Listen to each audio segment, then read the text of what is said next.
Etwas ist offensichtlich. Immer mehr Leute haben genug von Gleichschaltung in Zeitungen und Fernsehen. Und wollen anders informiert werden. Und zwar wollen sie Informationen, die nicht bevormunden. Ich habe mich gefragt, was denn eigentlich meine wichtigsten Erkenntnisse sind, nach einem Jahr von Gunten Beiträge zu machen.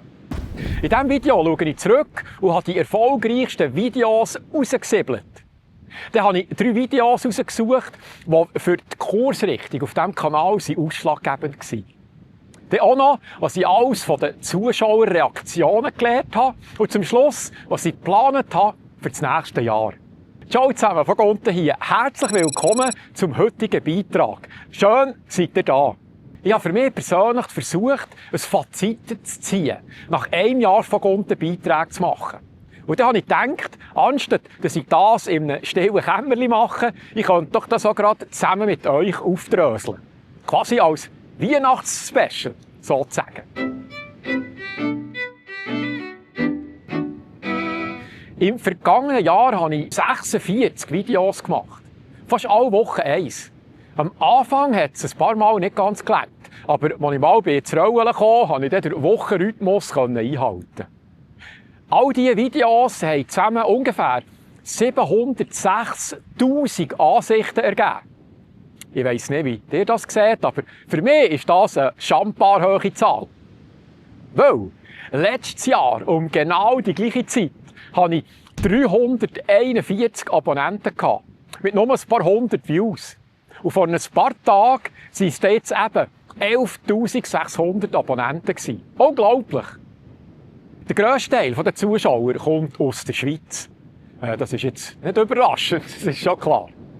Aber dann schauen auch regelmässig Zuschauer aus Deutschland und Österreich rein.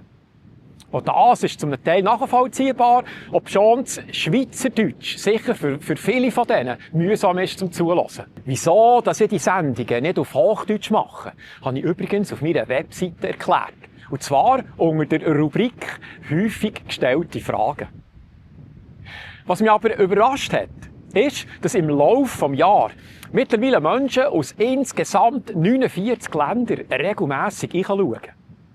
Das ist etwa ein Viertel von allen Ländern auf der Welt. Im Fall. Da sehen wir doch, das Berndeutsch ist eben gleich eine Weltsprache. Jetzt, von diesen 46 Videos sind ein paar besonders gut angekommen. Welche das sind, hat mich als nächstes Wunder genommen. Im Verlauf des Jahres hat es ein paar Videos gegeben, die besonders viele Leute angeschaut haben. Super gut angekommen ist zum Beispiel das Video, wo ich die Schweizer Medien kritisch betrachte. Und konnte aufdecken, wieso die Berichterstattung in der Schweiz ziemlich einseitig daherkommt. Mein erfolgreichstes Video zurzeit ist das über die EID. In dem habe ich die Argumente der Befürworter mit den Argumenten der Gegner gegenübergestellt. Ich darf auch sagen, von Gunten ist einer der wenigen, der schon vor der Abstimmung darauf aufmerksam gemacht hat, dass das trojanische Pferd nicht die eigentliche EID ist, sondern das erforderliche SWIU-Wallet. Etwas, das erst jetzt so langsam an die Oberfläche kommt.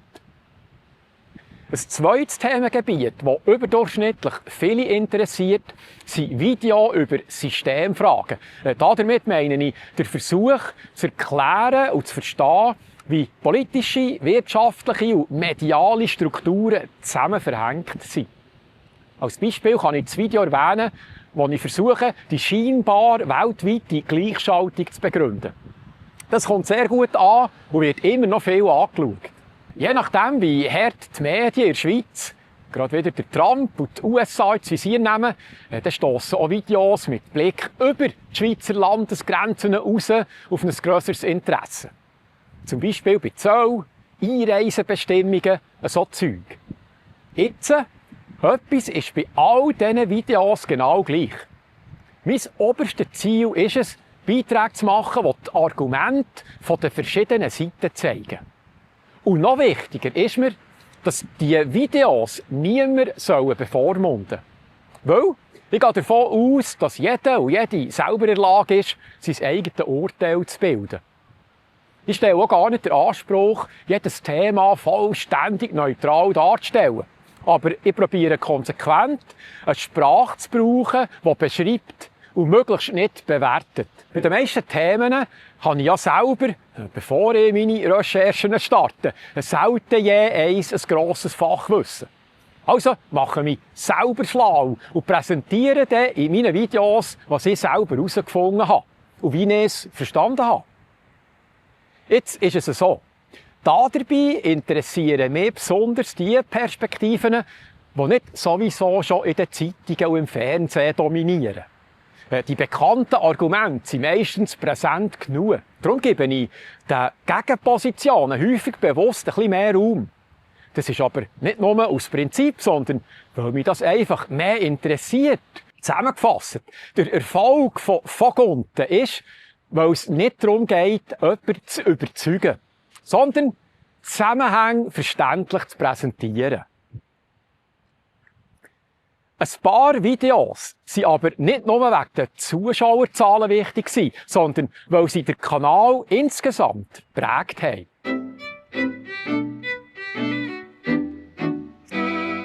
Zu erwähnen ist sicher das allererste Vogonten-Reportagevideo.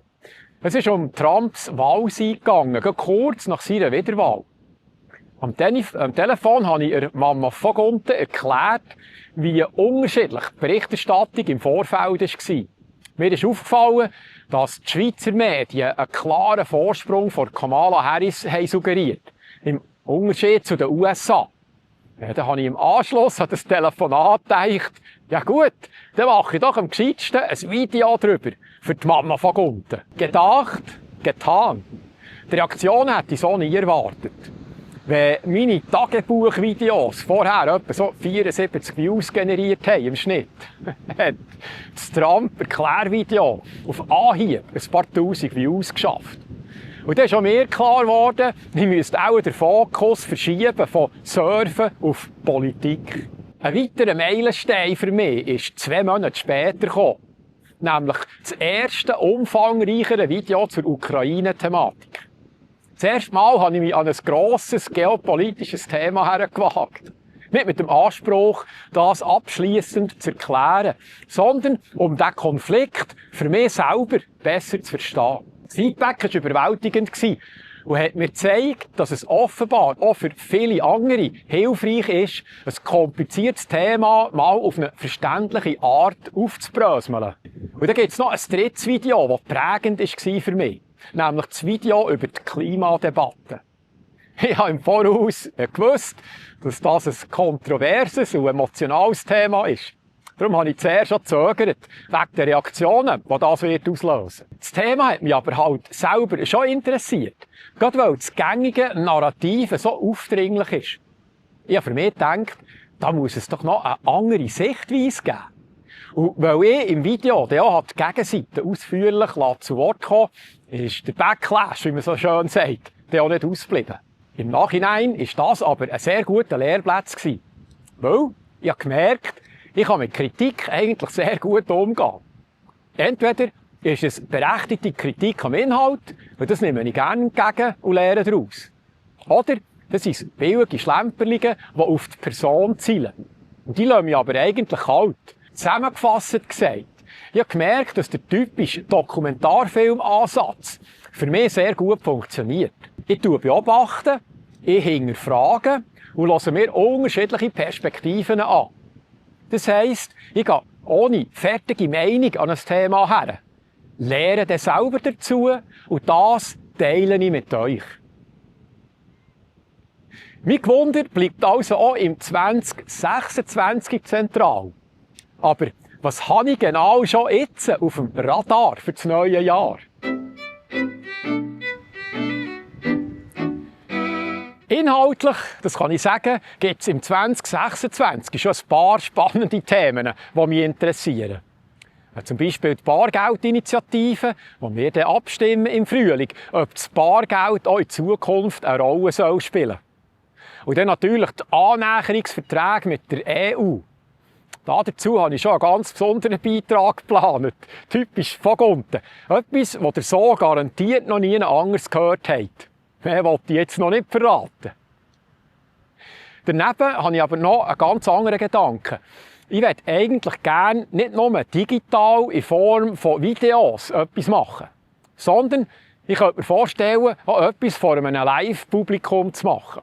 Jetzt nicht unbedingt mit mir als Hauptperson, aber eventuell könnte man eine bekannte Person zu einem aktuellen Thema befragen.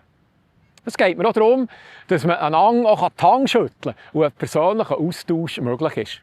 Mal schauen, ob ich so etwas herbringe. Und jetzt zum Schluss noch, was war meine wichtigste Erkenntnis vom letzten Jahr?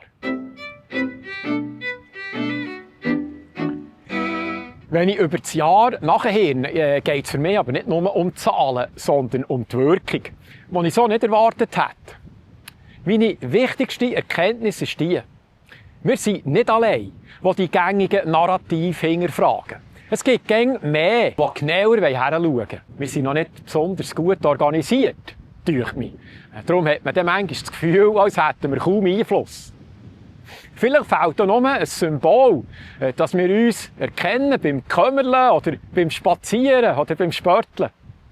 Vielleicht könnte das so etwas Banales sein wie ein weisses Armbändchen. Oder wie wäre es, wenn wir alle eine rote Kappe anlegen würden? Ich kann ja mal Mama von unten fragen, ob sie nicht auch so eine Kappe würde. Item. Zu wissen, dass man nicht allein ist, verändert etwas. Es entlastet. Und es tut doch einfach an der Seele gut. Mir geht es auch so.